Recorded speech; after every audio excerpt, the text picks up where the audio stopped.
La tarea del Estado es asegurar un tratamiento digno de las víctimas y que ninguna de ellas se sienta desprotegida. Por ello, nuestro objetivo es identificar las causas por las que está fallando el sistema actual de compensación estatal de las víctimas de acoso y abuso sexual, para poder diseñar un paquete de soluciones que reviertan la situación actual.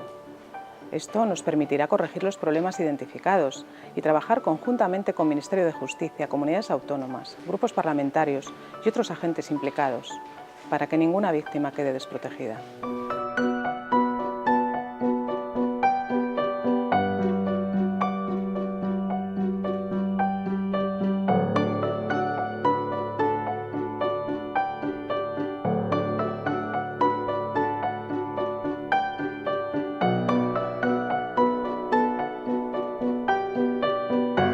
¿Nos ayudas a conseguirlo?